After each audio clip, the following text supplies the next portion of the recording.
camera. Thank you. Double thank you, sir.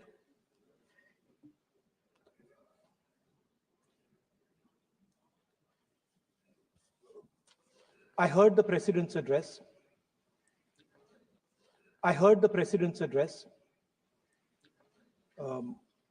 I sat there with Kharge ji and I listened to it.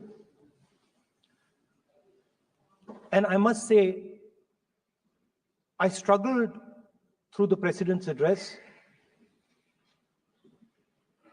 to maintain my attention on what was being said, because I had heard pretty much the same President's address the last time and the time before that and the time before that.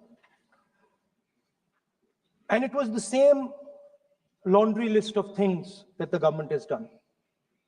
We have done this, we have done this, we have done this, 50 or 100 things that the government has done. And so while I was sitting there, I was thinking, okay, I am being critical about what is being said. And I am saying that this is not the type of President's address that should be delivered.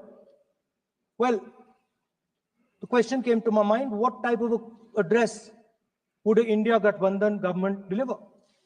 How would that address be different than the address we heard? Because it's no point me saying that it is a laundry list and then not providing an alternative idea. And so today I would like to lay out some dimensions of what an alternative address would look like, what the India Gathbandhan would probably focus on, and where we would lay emphasis. The future of this country is going to be decided by the young men and women of this country, the youth of this country. So I think anything we say has to be addressed to them, has to be spoken to them. The first thing in front of us, and this is something I'm sure the Prime Minister would accept, and pretty much everybody in this room will accept, is that even though we have grown fast, we are growing slightly slower now, but we are still growing. A universal problem that we have faced is that we have not been able to tackle the problem of unemployment. No, neither the UPA government nor today's NDA government has given a clear-cut answer to the youth of India about employment. I don't think anybody in this room will disagree with me. I'll give a little statistic for the Prime Minister. The Prime Minister, something I would agree with directionally. The Prime Minister proposed the Make in India program. I think a good idea. We saw the statues, we saw the functions, we saw the so-called investment, and the result is right in front of me. Manufacturing fell from 15.3% of GDP in 2014 to 12.6% of GDP today. That is the lowest share of manufacturing in 60 years. I'm not even blaming the Prime Minister, because I think it would not be fair to say he didn't try. I could say that the Prime Minister tried, and I think conceptually Make in India was a good idea, but it's pretty clear that he failed, because manufacturing went from 15.3% of GDP to 12.6%.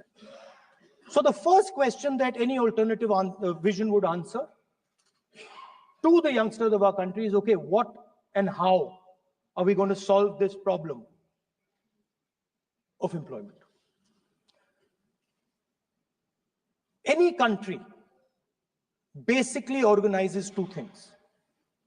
You can organize consumption, and then you can organize production. Modern way of saying organizing consumption is services. Modern way of saying organizing production is manufacturing. But there is more to production than simply manufacturing. For example, agriculture also is about production. Now, pretty much every government since 1990 has done a decent job on consumption, on organizing consumption. Which are the companies that organize consumption? Uber organizes consumption. Reliance organizes consumption. Adani organizes consumption.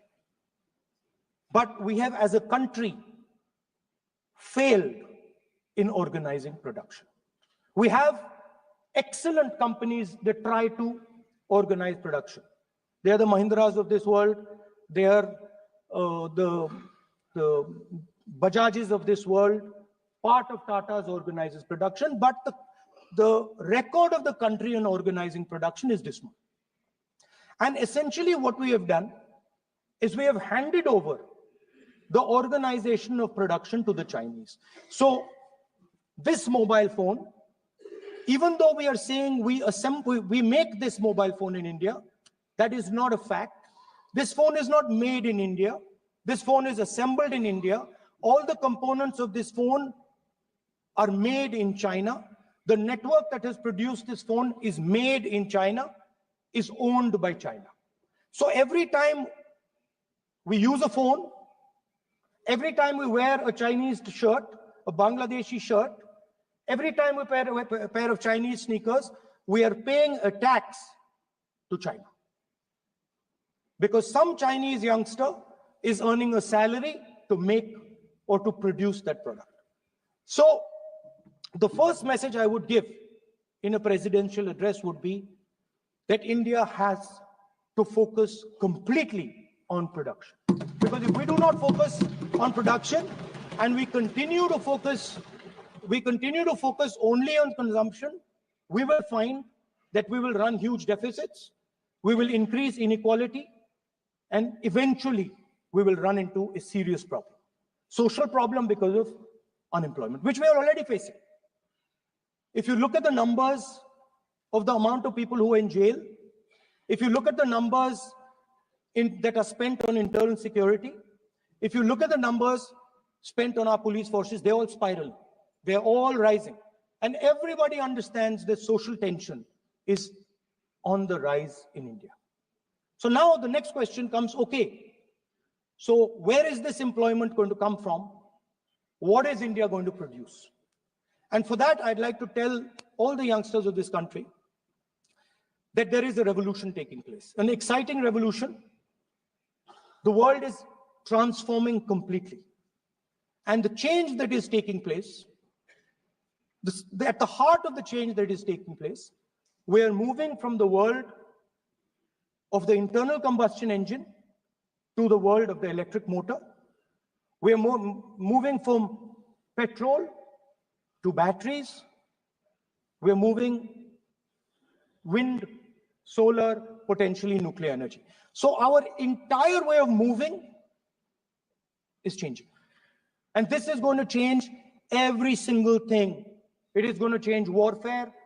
It is going to change medical treatment. It is going to change education. It is going to change how we eat. It is going to change every single thing.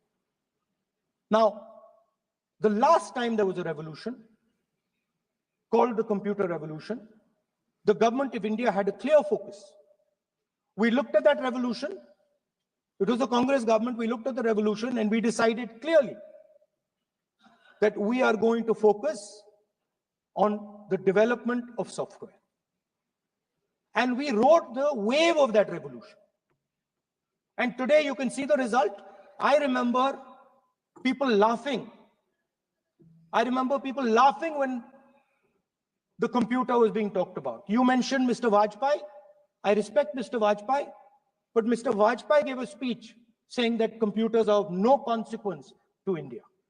So what is important when there is a revolution? What is important is that you understand what are the drivers of that revolution, and where exactly do you need to focus? Where exactly do you need to sit in that revolution?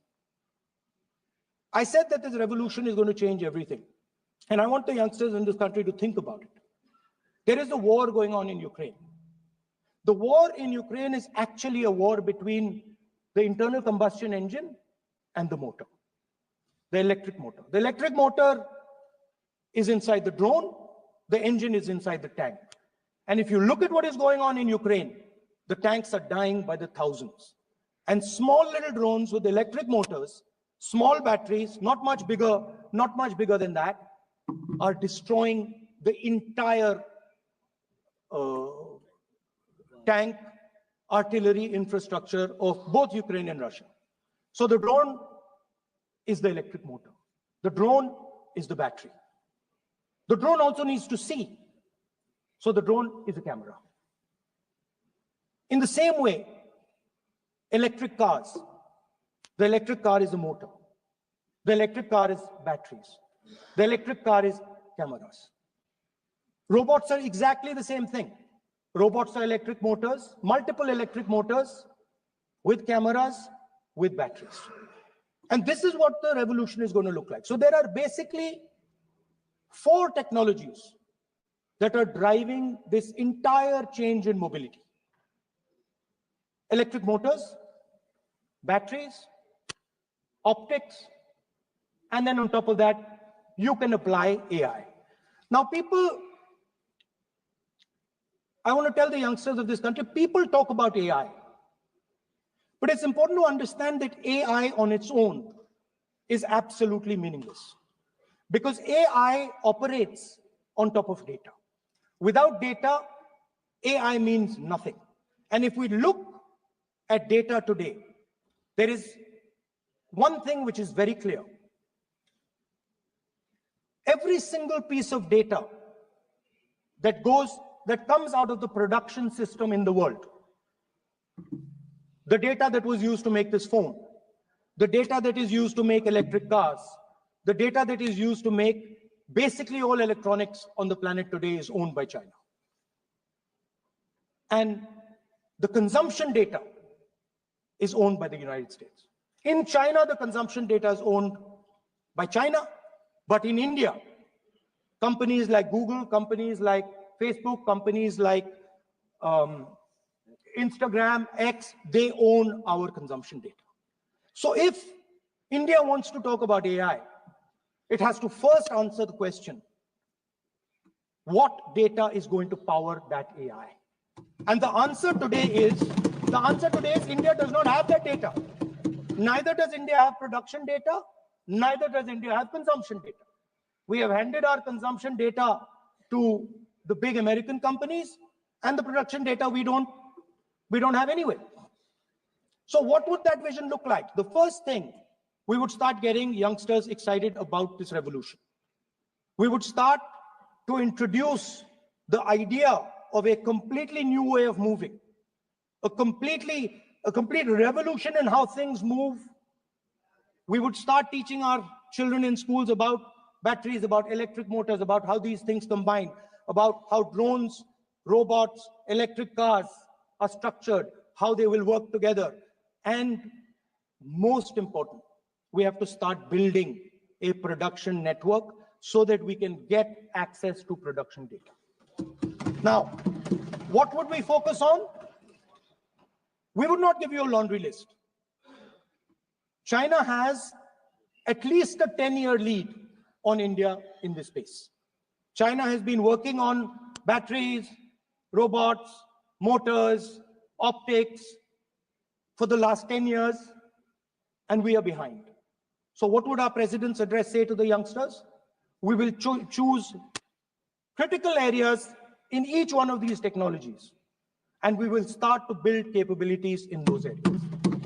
The second thing we would do, we would ensure that our banking system is not captured by 2 or 3 companies that basically do not allow you to build a production system. But our banking system is open, is dynamic, and is accessible to small and medium businesses, and to millions and millions of entrepreneurs who want to take part in this revolution. Our foreign policy would take into account this revolution. When we talk to the United States, we would not send our foreign minister to invite our prime minister to his coronation. We would not send him 3 or 4 times, please invite our prime minister. Because if we had a production system and if we were working on these technologies, the American president would come here and invite the prime minister. So it is important to understand where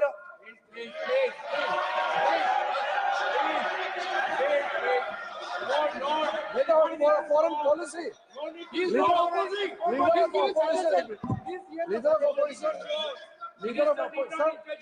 of opposition cannot make such serious unsubstantiated statement.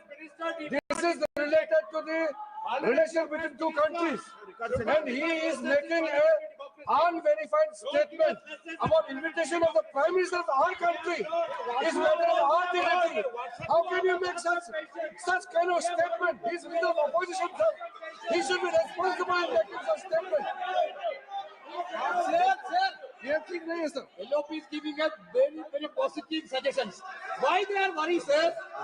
For the country, he is giving. Leader of opposition has the information from any official source. He must inform the House. If leader of opposition has the information, please inform the House. Okay. Who has told you that foreign minister is visited for the purpose which you have mentioned? You must specify it. So I'm sorry that disturbed you, that question. I apologize for disturbing your peace of mind. It's okay. I've apologized for disturbing your peace of mind. I'm sorry. To apologize for lying to the House. ऐसा नहीं होता है. तो serious होना चाहिए leader of opposition को. कम से कम देश के मामले में तो एक हो. देश के मामले में तो एक वॉइस से बोलना चाहिए. ये गलत बात है. ये ठीक नहीं है. लीडर ऑफ अपोजिशन को इस तरह का बयानबाजी नहीं करना चाहिए. ये गंभीर विषय पर चर्चा चल रही है. इसका गौरव विषय है. So we would start by telling our young men and women that they have to be at the forefront of this revolution. We cannot afford that the Chinese are at the forefront of this revolution. Number one. Number two, we would ensure that the absolute best experts on these technologies would talk to our students, would talk to our youngsters and guide them on what a future, on what these future technologies are going to do. We would make them partners in this revolution. Now, we talk about defense. And today, we have the Chinese. And the Prime Minister has denied it. And the army has contradicted the Prime Minister. It's true. The Prime Minister has denied it. The Prime Minister has denied it. And the army has disagreed with the Prime Minister that China is sitting on 4,000 square kilometers of our land, of our territory.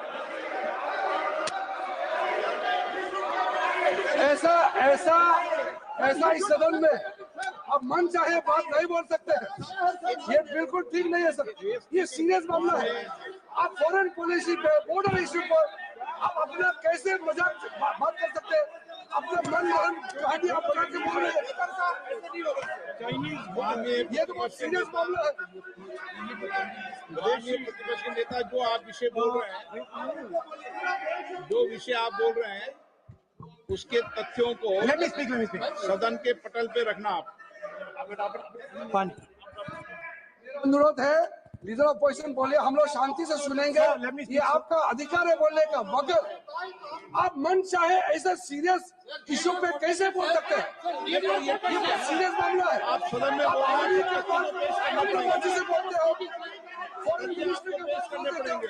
सीमा का बात official person से अलग बात करते हैं। ऐसा मत बोलिए, ये देश के लिए ठीक नहीं है। आपको सीरियस होना पड़ेगा लीडर ऑफ ऑपोजिशन। ये गंभीर मामले को आप ऐसा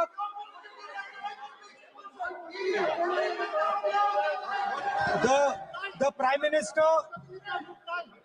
minister has denied that Chinese forces are inside our territory, but for some reason our army keeps talking to the Chinese about their entry into our territory, and our chief of army staff has said that the Chinese are inside our territory. This is a fact. This is not invention, this is a fact. Now, but the reason China is inside our territory is important. Because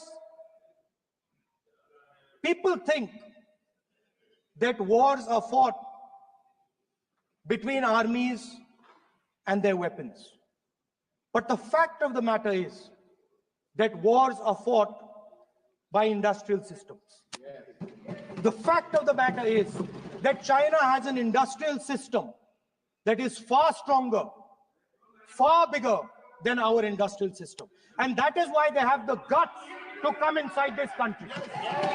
The reason China is sitting inside this country is because Make in India has failed. The reason China is sitting inside this country is because India is refusing to produce. And I am worried that India is going to give up this revolution to the Chinese once again. The reason I made this reference is because everything is connected. If and when we fight a war with China, we will be fighting with Chinese electric motors, Chinese batteries, Chinese optics, and we will be buying Chinese motors, Chinese optics, Chinese batteries. It is a non-sustainable proposition. That is why for our security, for the future of our children, for the future of our country, we have to build a production system, and we cannot allow this revolution to go by. Now, the next step, we have a strategic partner called the United States. The partnership should focus on how India and the United States can work together to take advantage of this revolution. That is what the conversation should be on. Please understand that India is as important as the United States for the simple reason that they cannot build an industrial system without us. They cannot build a production system without us. No matter what they say, the Americans simply cannot do what India can do because their cost structure is much, much, much more expensive than ours. We can build things that the Americans would never imagine. India can do that. So that would be the first part of a president's address. We would talk to the youngsters in India and say to them, we want you to be partners in this revolution. We want to change the Indian banking system so you can have access to it. And we believe in you, we trust in you, and we believe you can take on the Chinese. That's the first part. The second part would be about participation. We have done a caste census in Telangana. And what we have found is shocking. Almost 90% of Telangana is either Dalit, Adivasi, backward, or minority. Almost 90%. And I am convinced that that is the story across the country. I am absolutely convinced that the OBC population of this country is not one less than 50%, possibly 55%. 16% are Dalits, 9% are Adivasis, 15% are minorities. Last budget, there was a photograph. You remember the photograph? Of course. वो मक्खन बांटने वाली, हलवा बांटने वाली photo. मैं हैरान हो गया कि इस बार फोटो ही हटा दी, हलवा खिलाया मगर दिखाया नहीं किसको खिलाया। नेता please. So at the center of any new development paradigm for this country, which runs parallel with the production paradigm I spoke of, which works together with the production paradigm I spoke of, is the participation of lower castes, OBCs, Dalits, Adivasis in the wealth of this country. If we look at the largest corporates in this country, they're all owned. None of them are owned by OBCs. None of them are owned by Dalits. None of them are owned by tribals. If we look at the biggest media companies that support the Prime Minister, every day we see the Prime Minister's pleasant face, smiling face on these media. None of them are owned by OBCs. None of them are owned by Dalits. None of them are owned by Adivasis. This is the fact. So central to any new development paradigm is the architecture of a new paradigm. And that architecture of the new paradigm can only be built once the caste census is placed on this day. Because once the caste census is placed on the table, we will know exactly how much of this country's wealth, how much of this country's power, how many of this country's institutions are owned by 90% of this country. There are OBC MPs in the BJP. There are OBC MPs in the BJP. There are Dalit MPs in the BJP. There are Adivasi MPs in the BJP. Remember, you are OBCs, you have 50% of the population, and you have absolutely no power. I know that you're sitting there and you cannot even open your mouth. That is the truth of the country. प्रधानमंत्री का चेहरा आपको दिखाई नहीं देता है। जाति जनगणना, प्रधानमंत्री का चेहरा आपको दिखाई नहीं देता है। Architecture, participation, revolution in this country that we're going to bring. ये अंधेरा हो गया है। पार्लियामेंट में है। ये कुछ दिखता नहीं है। सोनिया गांधी ये इधर अपोजिशन को कुछ दिखाई नहीं देता है। OBC So the idea is,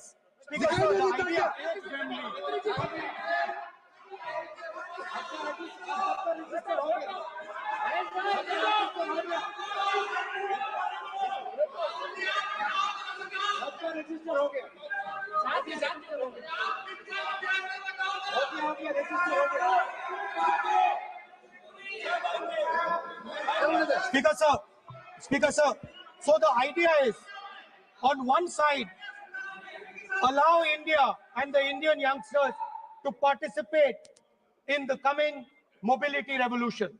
Allow them to participate in building robots, in building drones, in building electronic items, in building EVs. And on the other side, running parallel.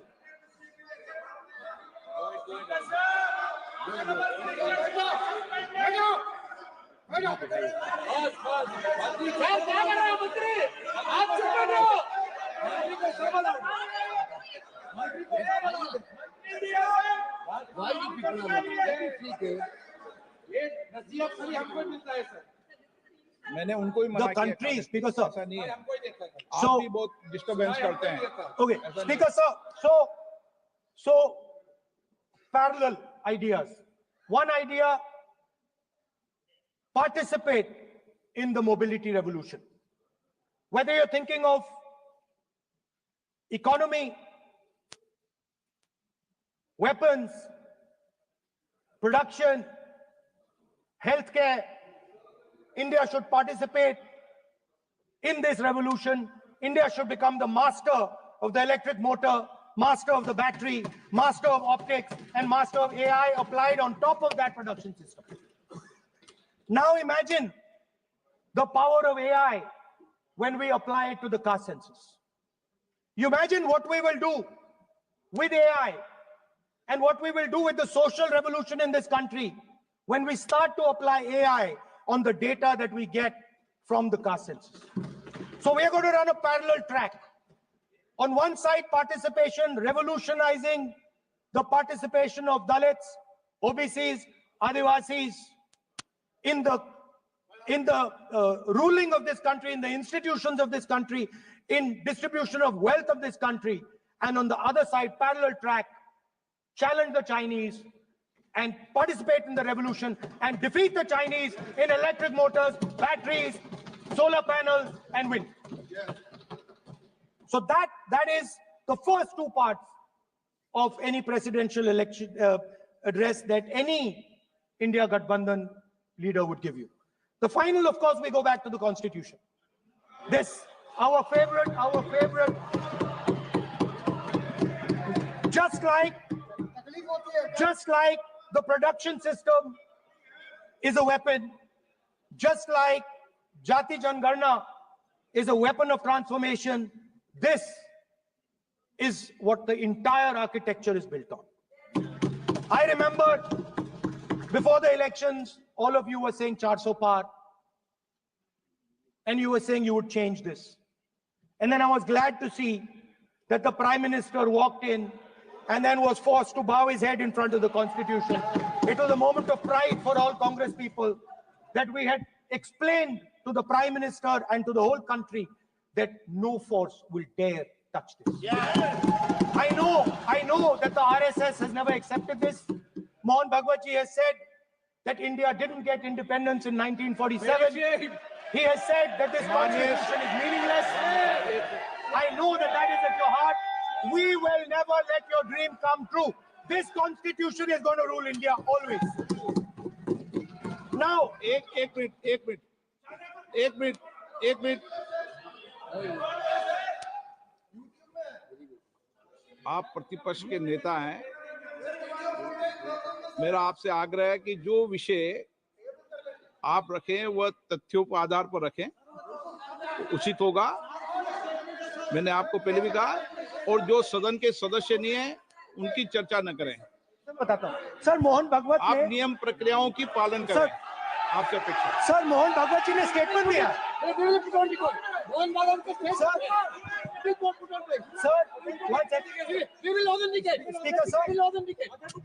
Speaker sir, Mohan Bhagwat ji made a statement saying that India did not receive independence in 1947. It received independence when the Ram Mandir was inaugurated. We will place that on the table. Now, sir, I would like to mention one small thing, but very important thing. Speaker sir, this constitution is supported by this constitution is supported by the vote of our people. Without the secure vote of the Indian people, this constitution means nothing. Now I want to bring to the notice of this House some data, some information about the Maharashtra election. Very simple stuff. Speaker sir, between the Lok Sabha election, which the India Alliance won, and the Vidhan Sabha election, the voting population of Himachal Pradesh was added to the voting roll of Maharashtra. Meaning the entire population of Himachal Pradesh was added to the voter rolls of Maharashtra. Please understand what I am saying. In Lok Sabha, the difference between Lok Sabha and Vidhan Sabha was the population of Himachal. The entire population, almost 70 lakh new voters suddenly arrived between Lok Sabha and Vidhan Sabha. Now, the most interesting part, and the Prime Minister is not looking at me. The most interesting part, the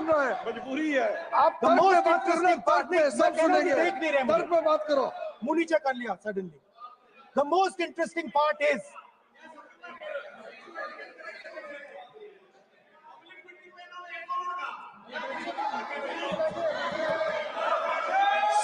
Sir, Maharashtra mein more voters were added in 5 months in Maharashtra than were added in 5 years in Maharashtra. जितने 5 साल में add हुए उससे ज्यादा 5 महीने में add हुए, आखिरी 5 महीने में लोकसभा चुनाव के बाद। सर, एक बिल्डिंग है सर शिरडी में, एक बिल्डिंग में 7,000 नए वोटर एक बिल्डिंग में ऐड हुए सर। एक बिल्डिंग में 7,000 नए वोटर ऐड हुए सर। सर, मैं कोई आरोप नहीं लगा रहा हूं, मैं कोई आरोप नहीं लगा रहा हूं, मैं सिर्फ ये कह रहा हूं सर कि इसमें कुछ ना कुछ प्रॉब्लमैटिक है कि हिमाचल प्रदेश जितने बड़े वोटर्स लोकसभा के बाद जादू से आ जाते हैं। अब हम क्या कह रहे हैं, हमने इलेक्शन कमीशन से रिपीटेडली कहा है कि हम आरोप नहीं लगा रहे हैं, आप एक काम कीजिए, हमें लोकसभा की वोटर लिस्ट दे दीजिए, नेम, एड्रेस और इलेक्ट्रॉनिकली दीजिए, और विधानसभा नहीं है। नहीं सर, नहीं नहीं नहीं नहीं नहीं नहीं स्पीकर सर वो सब वेबसाइट पे रहती है, सब जानते हैं, कभी भी कोई निकाल सकता है। स्पीकर सर, मैं समझा देता हूं सर। स्पीकर सर, वो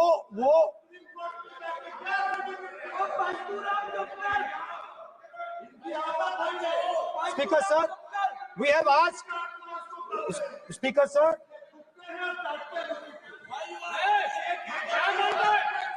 Speaker sir, we are asking this question. We are asking this. Speaker sir, population of Himachal Pradesh. Please. Population of Himachal Pradesh has voted. Extra has voted in Maharashtra. We are saying to the election commission, please give us the names and addresses and polling booths of all the workers in the Lok Sabha and all the workers in the Vidhan Sabha, so we can calculate who these new workers are, who these new voters are. Interestingly, the new voters are mostly in the constituencies that the BJP has swept. Please understand, the new voters have been added mostly in the constituencies where BJP has swept. I am still not making an allegation. I am saying on the floor of the House that the election commission has to give the data of the Maharashtra elections to the Congress party, to the Shiv Sena and to the NCP, so that we can see exactly where these voters have been added, who has been subtracted, who has been added, where they have been added. This is not a irresponsible request. This is a very simple request for them to fulfill. The reason I'm saying this, sir, is because the rules have been changed. This is not just said in isolation. Speaker, sir, the election commissioner used to be chosen by the Prime Minister, Leader of Opposition, and the Chief Justice. Sir, the Chief Justice was removed from that committee. Why? This is a question, sir. This is a question to the Prime Minister. Why was the Chief Justice removed from the committee? Now, in a few days, I'm going to go to the meeting. There's going to be Mr. Amit Shah and Mr. Modi ji, and there's going to be me. 2-1. Why am I even going to the meeting? What is the purpose of me going to the meeting? I'm only going to the meeting to certify what Modi ji and Amit Shah ji are going to say, right? Whereas if the Chief Justice was there could be a discussion. Chief Justice and Leader of Opposition could say, no, we don't agree. So there seems to be a calculated strategy. Now, just prior to the Lok Sabha, the election commissioner was changed and 2 new election commissioners were placed. Yes. We know that the election dates were changed. Yes. We know that the elections were postponed. These are facts. These are not things I am inventing. So, in order to safeguard this constitution, the entire opposition requests the data for the Maharashtra election.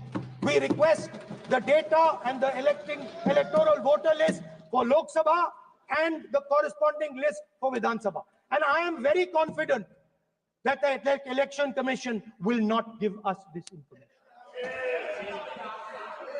Speaker sir, that is broadly. So the third element of our President's address would be a determined defense of India's institutions, of our democratic system, and a re-look at our entire democratic framework, and the looking again at all the institutions that have been taken away from the people of India. So those would be the type of things that we would say in a presidential address.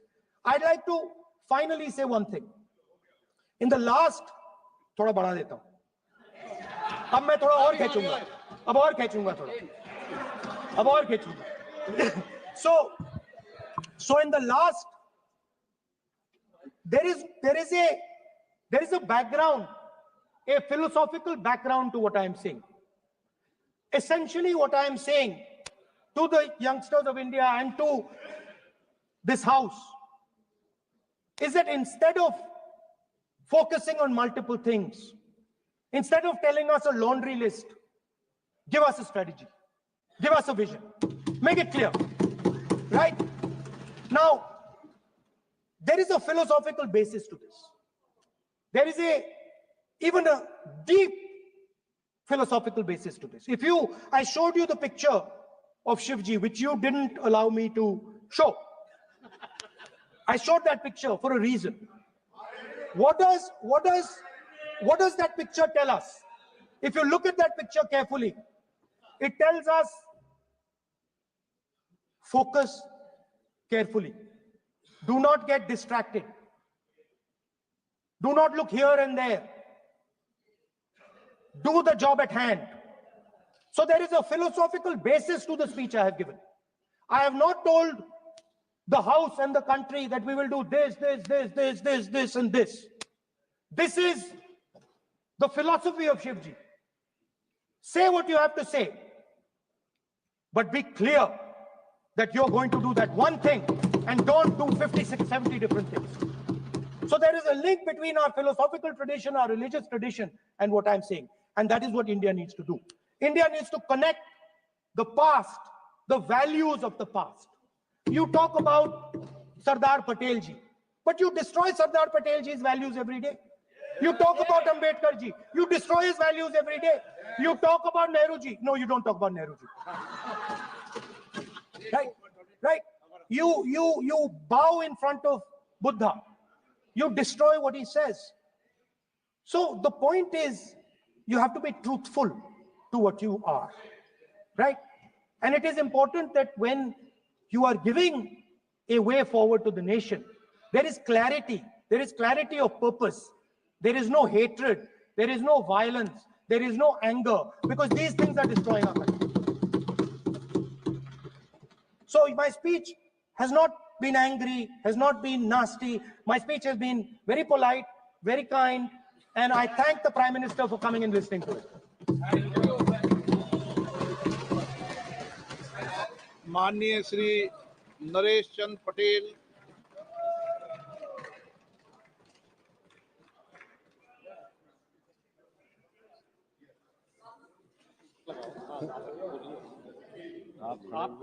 माननीय सभापति महोदय, अध्यक्ष जी, जाने वाले कोई नहीं रोक पाएगा। आप तो अपना भाषण दीजिए। महोदय, सबसे पहले मैं आपका धन्यवाद करना चाहता हूं कि आपने महामहिम राष्ट्रपति के भाषण के धन्यवाद प्रस्ताव पर मुझे बोलने का मौका दिया। मानवर, इस सदन में बोलते हुए सबसे पहले मैं महाकुंभ में हुई दुखद घटना को स्मरण करना चाहता हूं। उन सभी श्रद्धालुओं और भक्तों को मेरी भावपूर्ण श्रद्धांजलि। मानवर, जिन्होंने अपने जीवन की आस्था और भक्ति के साथ पवित्र स्नान करने का संकल्प लिया था, लेकिन दुर्भाग्यवश प्रशासनिक कुप्रबंधन और लापरवाही के चलते वो काल के गाल में समा गए। मानवर ये कोई प्राकृतिक आपदा नहीं थी, बल्कि सरकार की नाकामी का ये एक जीता जागता उदाहरण था। महाकुंभ, जिसे दुनिया का सबसे बड़ा आध्यात्मिक आयोजन माना जाता है, जो लाखों करोड़ों श्रद्धालुओं की आस्था और विश्वास का केंद्र है, ये केवल एक धार्मिक आयोजन नहीं था, बल्कि भारत की सांस्कृतिक और आध्यात्मिक धरोहर का प्रतीक है।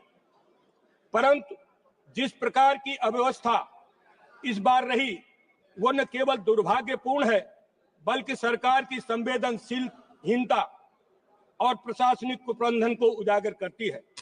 मानवर, क्या यह सरकार को पता नहीं था कि इतने विशाल आयोजन में भारी संख्या में श्रद्धालु आएंगे? क्या योजनाएं केवल कागज में बनती हैं, जो जमीनी स्तर पर कुछ नहीं है? मानवर, इस महाकुंभ में बड़ी बड़ी बातें की गई कि हम इस तरीके का प्रबंधन कर रहे हैं, लेकिन आज तक सरकार ने महाकुंभ में मरने वालों की सूची जारी नहीं की। हमारे नेता माननीय अखिलेश यादव जी ने सदन में पहले दिन कहा था कि महाकुंभ पर चर्चा हो। ये दुनिया का बड़ा मेला, इस मेले में इतनी बड़ी अव्यवस्था, डबल इंजन की सरकार, और डबल इंजन की सरकार में जिस तरीके का जनता के साथ मजाक हुआ, ये घोर निंदनीय है। मानवर, इस सरकार में असफलताओं की बहुत लंबी सूची है। मानवर, शिक्षा जो किसी राष्ट्र की बुनियाद होती है, आज भ्रष्टाचार की गर्त में जा चुकी है। हर प्रतियोगी परीक्षा में मानवर मजाक बनकर रह गई है। मानवर, बिहार से लेकर उत्तर प्रदेश, महाराष्ट्र, गुजरात में जगह जगह पेपर लीक हो रहे हैं। सरकार ने एनटीए, नेशनल टेस्टिंग एजेंसी का गठन बड़े बड़े वादों के साथ होते कहा गया। मानवर, यह संस्था निष्पक्षता, पारदर्शिता की नई मिसाल कायम करेगी, लेकिन आज ये हालत है कि परीक्षा प्रारंभ होने से पहले ही सोशल मीडिया में पेपर लीक हो जाते हैं। क्या यही सरकार की पारदर्शिता है? क्या यही डिजिटल इंडिया का सच है? नीट की परीक्षा जो लाखों छात्रों के मेडिकल के करियर को भविष्य तय करती है, उसके बार बार पेपर लीक की घटनाएं होती हैं। मानवल, रेलवे भर्ती, एसएससी की परीक्षा, यूजीसी, नेट, कोई भी परीक्षा इस सरकार की अक्षमता से बच नहीं पाई है। एनटीए को स्थापित करने पर सरकार ने जो बड़े बड़े दावे किए थे, वो मानवर खोखले निकले। मानवर, महामहिम राष्ट्रपति के अभिभाषण में किसानों की फसलों के मूल्य के एमएसपी की गारंटी का कोई जिक्र नहीं है। लगातार देश के किसान, करोड़ों किसान इस बात की आशा लगाए बैठे हैं कि भारतीय जनता पार्टी ने चुनाव के समय जो कहा था कि हम एमएसपी की गारंटी देंगे, स्वामीनाथन आयोग की रिपोर्ट लागू करेंगे, हम किसानों को लाभकारी मूल्य देंगे, लेकिन आज हमारे देश का किसान दर दर की ठोकरें खा रहा है। आज पूरे देश के अंदर किसानों में जिस तरीके की निराशा है, वो लोकतंत्र के लिए बहुत ही शर्मनाक घटना है। मानवर, भारतीय जनता पार्टी के बड़े बड़े नेता जो इस देश को और प्रदेश को चलाते हैं, जब चुनाव में जाते हैं, चुनाव में कहते हैं हम किसानों को लाभकारी मूल्य देंगे, हम किसानों को मालो माल कर देंगे, लेकिन आज भारतीय जनता पार्टी ने आय दुगना करने की बात भारतीय जनता पार्टी ने किया था। आज ये देश किसानों का देश, जिस देश के किसानों के साथ भारतीय जनता पार्टी जिस तरीके का दोहरा मापदंड अपनाए है, उससे हमारे लोकतंत्र को बहुत आघात पहुंचा है। मानवर, आज हम उत्तर प्रदेश के फतेहपुर जिले से लोकसभा के सदस्य चुनकर आए हैं। हमारे नेता अखिलेश यादव जी ने अपने जमाने में किसानों को खाद, बीज, कीटनाशक दवाओं का लगातार प्रबंध किया था, लेकिन आज उत्तर प्रदेश में अभी बुआई के समय खाद की जितनी बड़ी किल्लत हुई, डीएपी मिली नहीं, यूरिया ब्लैक में मिल रही है, किसानों को पानी नहीं मिला, लेकिन भारतीय जनता पार्टी ने इस पर कोई ध्यान नहीं दिया। डबल इंजन की सरकार, डबल असत्य भाषण पर विश्वास करती है। आज भारतीय जनता पार्टी लगातार जिस तरीके का काम किसानों के साथ कर रही है, मानवर हम किसान के बेटे हैं, हमारे यहाँ आज किसानों के साथ डबल दुख हो रहा है। मानवर हमारे जिले में, हमारे प्रदेश में छुट्टा जानवरों से किसानों की फसलें बर्बाद हो जाती है, लेकिन वो हमारे किसानों की फसलों को फसल बीमा के अंतर्गत उनको कोई लाभ नहीं मिलता है।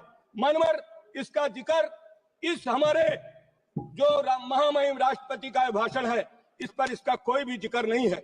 मानवर किसान बीमा की दुर्घटना की शुरुआत समाजवादी पार्टी के समय में हमारी पार्टी के संस्थापक स्वर्गीय मुलायम सिंह यादव जी ने किया था। पहले किसानों को कोई भी दुर्घटना का बीमा का लाभ नहीं मिलता था, लेकिन माननीय मुलायम सिंह यादव जी ने किसानों को बीमा दुर्घटना के नाम पर 1 लाख की राशि निर्धारित की थी, जिसे बढ़ाकर समाजवादी पार्टी के राष्ट्रीय अध्यक्ष माननीय श्री अखिलेश यादव जी ने 5 लाख रुपया कर दिया था। समय बीतता जा रहा है, महंगाई बढ़ती जा रही है, लेकिन किसान बीमा दुर्घटना पर आज वो 5 लाख की राशि लगातार वही बनी हुई है। हमारी मांग है कि किसान बीमा दुर्घटना की राशि को कम से कम 15 लाख रुपया करना चाहिए। मानवर भारतीय जनता पार्टी ने कहा था कि हम मुफ्त सिंचाई देंगे, किसानों को हम मुफ्त सिंचाई देंगे, लेकिन आज उत्तर प्रदेश में मुफ्त सिंचाई नहीं है। बिजली महंगी हो गई, डीजल का दाम बढ़ गया, खाद का दाम बढ़ गया, लेकिन किसान परेशान है। आज भारतीय जनता पार्टी ने मुफ्त सिंचाई की बात करके किसानों के साथ बहुत बड़ा मजाक किया है। मानवर समाजवादी पार्टी के नेता ने अखिलेश यादव जी ने उत्तर प्रदेश के किसानों को सरकारी नलकूपों का पानी और नहरों का पानी फ्री किया था, और उसी के बाद भारतीय जनता पार्टी ने चुनाव के समय कहा था कि हम किसानों को निजी नलकूपों का भी बिजली का बिल माफ करेंगे। आज उत्तर प्रदेश कृषि प्रधान प्रदेश है, लेकिन किसानों को बिजली फ्री नहीं मिल रही है और उनके ऊपर बिजली का भार दुगुना किया जा रहा है, और निजी नलकूप धारक के ऊपर बिल लगाया जा रहा है। जो किसान ट्यूबवेल उनके वो फेल हो चुके हैं, उनके ऊपर भी बिजली के बिल लगाए जा रहे हैं। मानवर उत्तर प्रदेश किसानों का प्रदेश है। आज अभी फसल आई, धान की फसल, जिसका जिक्र इस अभिभाषण में नहीं है। मानवर धान की फसल में धान के किसान परेशान हैं, उनका धान लागत मूल्य से भी कम में लिया जा रहा है और किसान आत्महत्या करने पर मजबूर है। मानवर आज प्रदेश के अंदर जिस तरीके से किसानों में निराशा है, इसका जिक्र इस महामहिम के अभिभाषण पर नहीं है। मानवर आज हमारे मनरेगा के मजदूर सबसे ज्यादा परेशान है। मनरेगा की मजदूरी उनको समय से मिलती नहीं है और न उनकी आज तक मजदूरी बढ़ाई गई है। मानवर आज महंगाई लगातार बढ़ती जा रही, महंगाई के रोकने के बारे में भारतीय जनता पार्टी की सरकार का कोई ध्यान नहीं है। आज हर चीज महंगी है, उपभोक्ता और उत्पादक के बीच में असंतुलन है। लगातार उपभोक्ता और उत्पादक के बीच में असंतुलन की वजह से जो किसान है, जो कमाता है, और वो आदमी सबसे ज्यादा परेशान है, और जिस आदमी को उनकी फसल खरीदनी पड़ती है वो भी परेशान है। उपभोक्ता और उत्पादक के बीच में असंतुलन की वजह से आज चारों तरफ हाहाकार मचा हुआ है।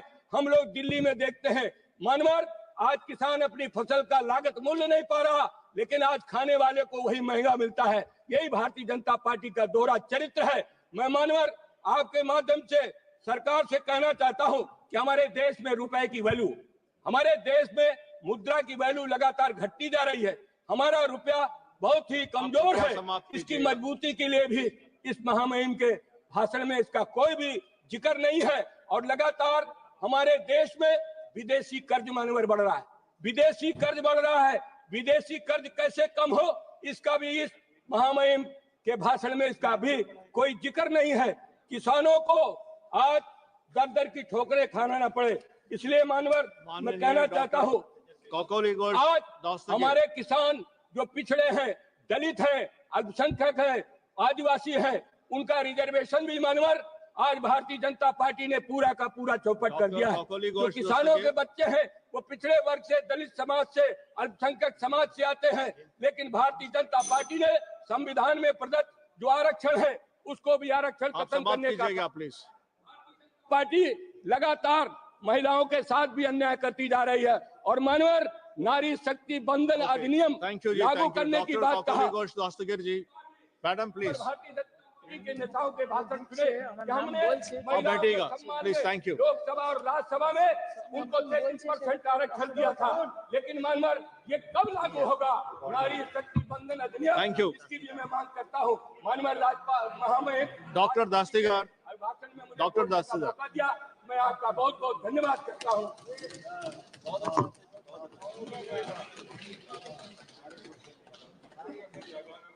Thank you, Chairperson, sir.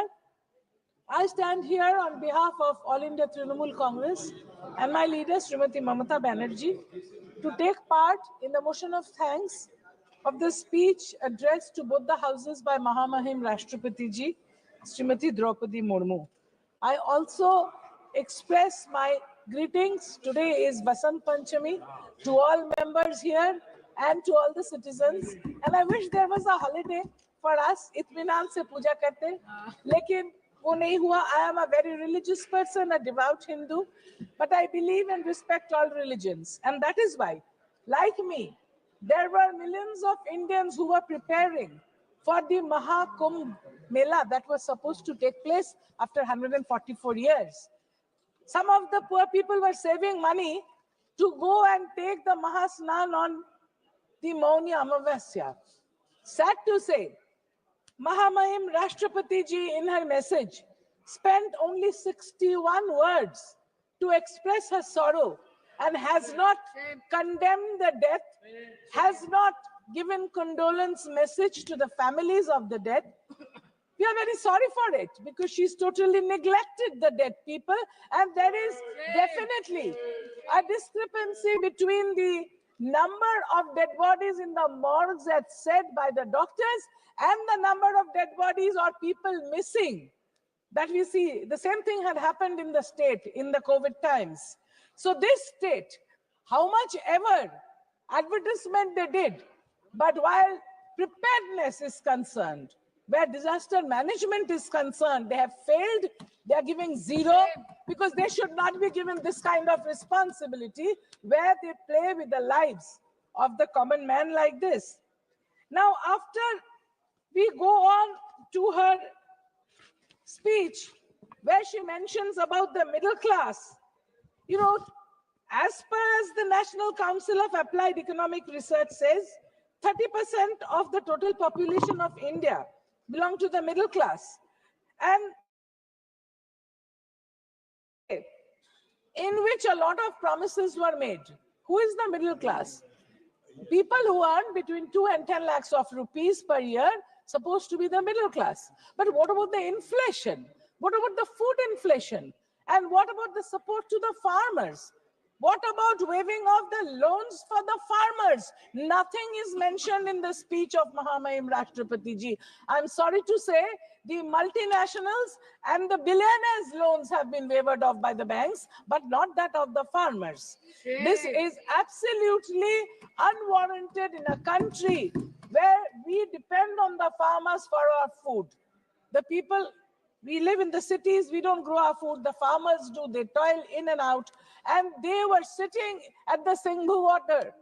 In the border, they were tortured, but they were not given the waivers. I would also like to draw the attention of the Honorable Rashtrapati Ji's speech, where she talks about the teaching. She says that the colleges are being increased, the number of universities are being increased, but isn't it an irony that there are no teachers?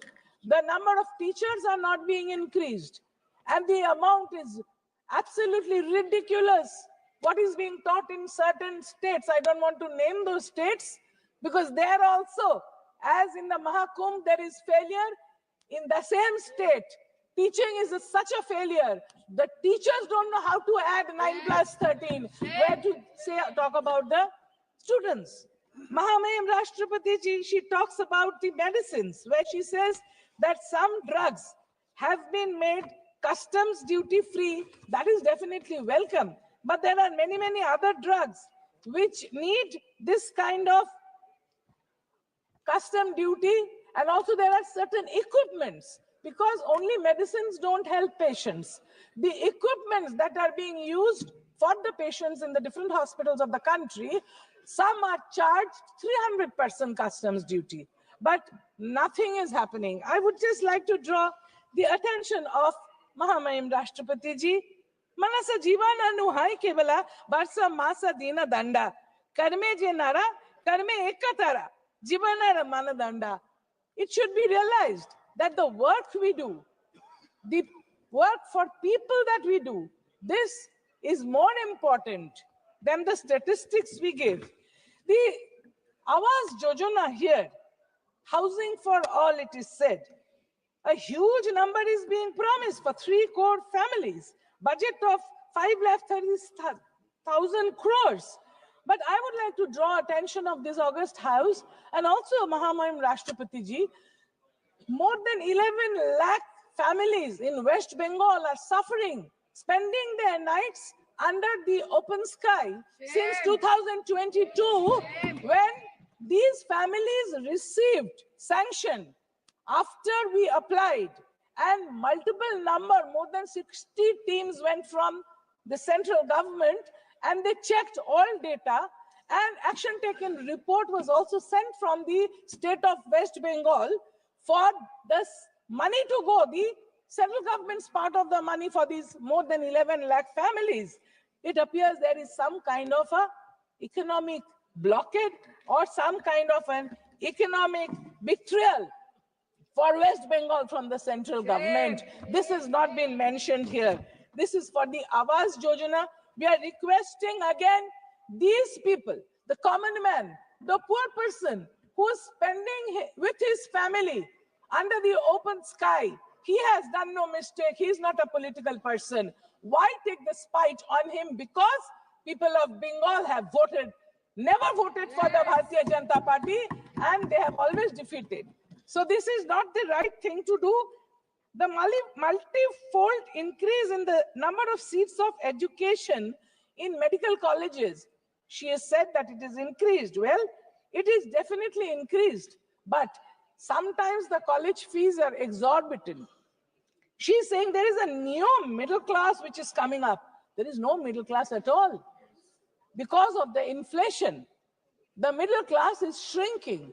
The middle class cannot afford to pay the bills. The middle class cannot afford to buy the fuel. The middle class cannot afford to buy food. There is food inflation in the country, and the government has done nothing to take care of the middle class. And Mamata Banerjee, my leader, she has been taking care of the people by giving them free food, free education, free clothes. The whole country should follow her example. Like they should follow her example. When the bill was passed, you beat a lot of drums when you say that the Nari Shakti Vandan Adhiniyam was passed. Yes, it was passed in this August House, but when the election came, then we didn't see so many ladies coming from the Bharatiya Janata Party, neither during nomination nor being present in the House. The only political party in the country who is fielded and have more than 33% is All India Trinamool Congress, due to Mamata Banerjee. She respects women. She's brought them here, not only here, in the local bodies, in each step of administration. She's giving respect to the women, and she is bringing them to the main fold.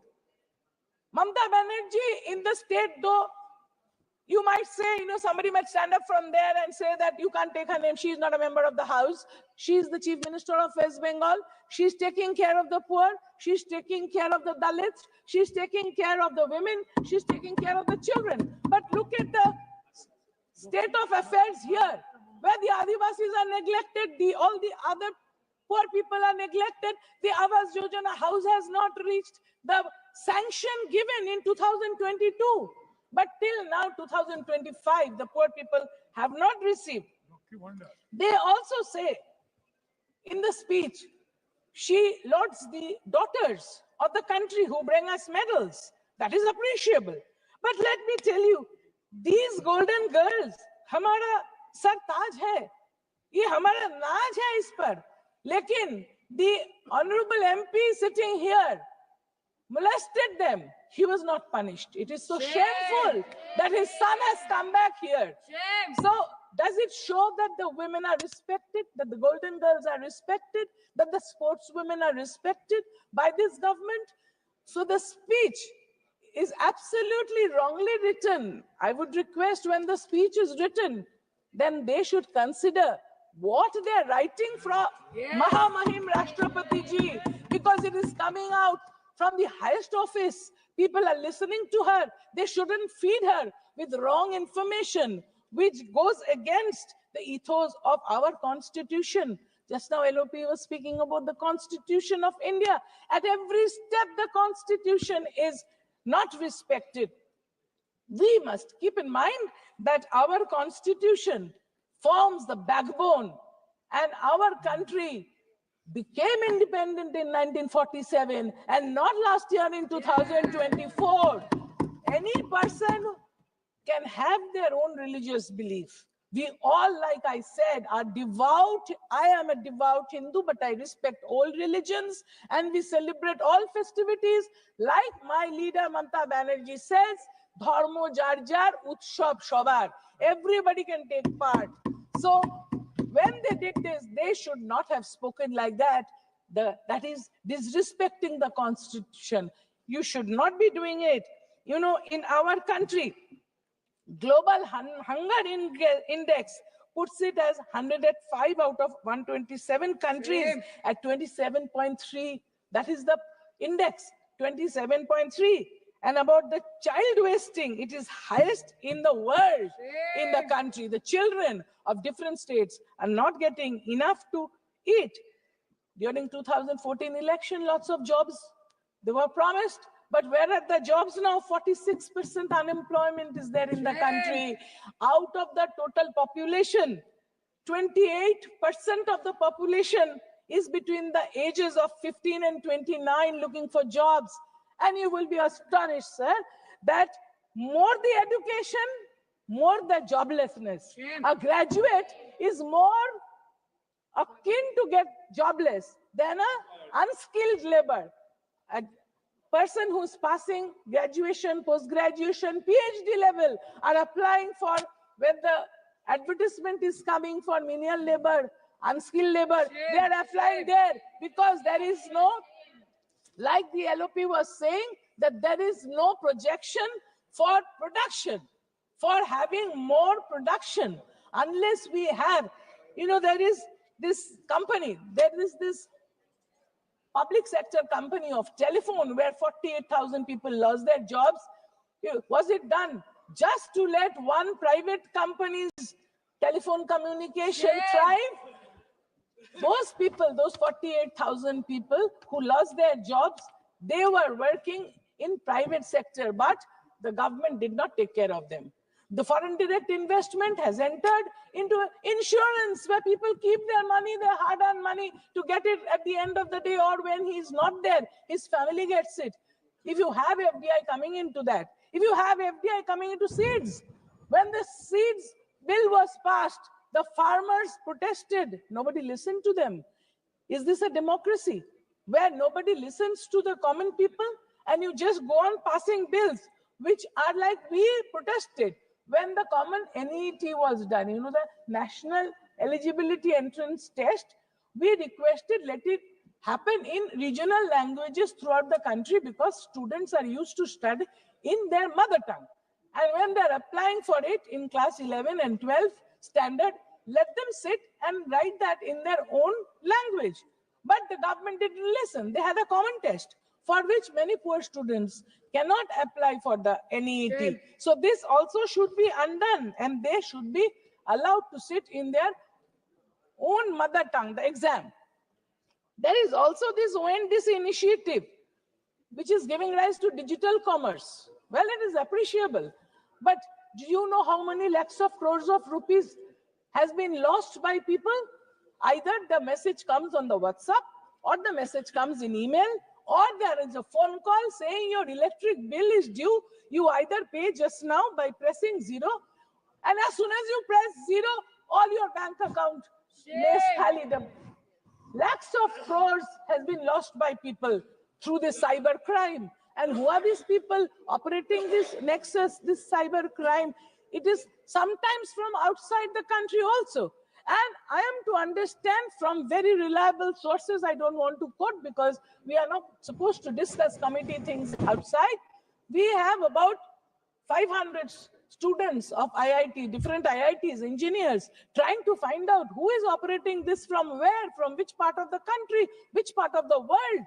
We know some places, I don't want to again also say this here, but they are operating like this and they are siphoning off money from people's bank accounts. This cyber crime is taking such, some people, a video call comes, somebody puts on the phone to talk, that picture is taken and superimposed, and then he's blackmailed.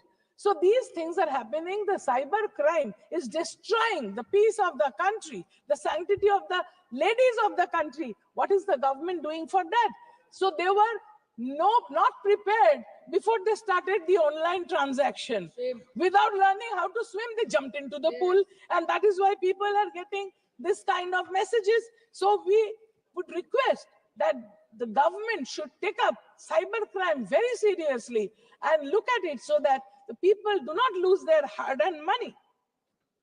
So we would like also to request that about the eastern side, there are 8 states.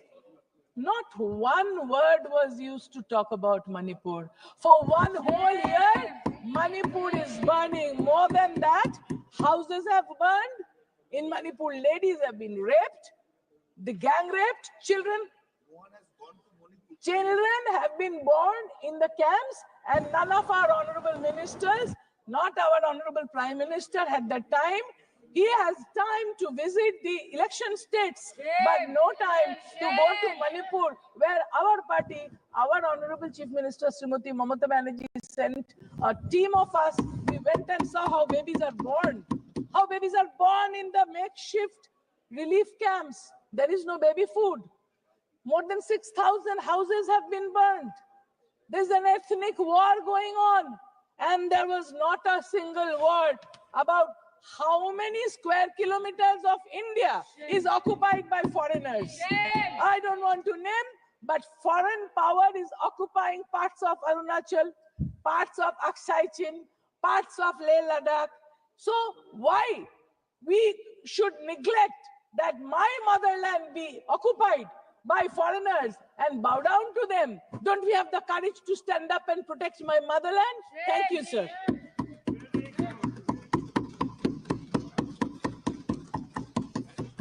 Shrimati कानी Modi ji. Thank you, sir. I rise to speak on the motion of thanks to the President's address on behalf of my party, the DMK. First, I would like to express my grief and empathy to the families of the people who died in the stampede at the Kumbh Mela. These people trusted the union government and the state government and gathered there, hoping that you will protect them. But unfortunately, no one protected them. When religion and politics merge, it is the innocent people who suffer, and this is an example of that. And sadly, I don't know whether we're waiting for the elections. We don't even know the numbers of the people who've died in the stampede. Isn't this not inhuman? And you don't even want to allow a discussion in Parliament. Sir, the President of India ended her speech saying our Bharat is a country of 140 crore people, and we have diverse states, diverse regions, and diverse languages. I'm happy that the President of India still believes in the diverseness of this great nation. India is a country with almost 8 major religions, more than 100 ethnic groups, 700 tribes, and 121 languages. As a nation, we have always celebrated this diversity, and our unity is deeply rooted in this diversity. But the government today has chosen the politics of forced cultural assimilation and cultural elimination. The president started her speech mentioning the 75th anniversary of adoption of our constitution. She expressed great pride in the achievements during Amrit Kal. And also, in her speech in this very house, she mentioned that we recently celebrated our 75th anniversary of Indian Republic. But none of us in this house can forget that just 2 years ago, in this very same house, in the first session, a Muslim member of parliament faced derogatory communal remarks by a colleague from the ruling party on the very first session. It was a dark day, a day of dark, abysmal despair to our nation. They have divided society into us and them. And I must remind this august house that it will take ages to repair this divide. Just look around. We will find a decreasing number of Muslim members in parliament, a decreasing number of officials, bureaucrats from the SC, ST, OBC, and minority communities. The president glorified India's civilizational nationalism, a phrase increasingly used to justify a monolithic culture. India is a living, breathing entity that has been enriched by centuries of interactions from across the world, creating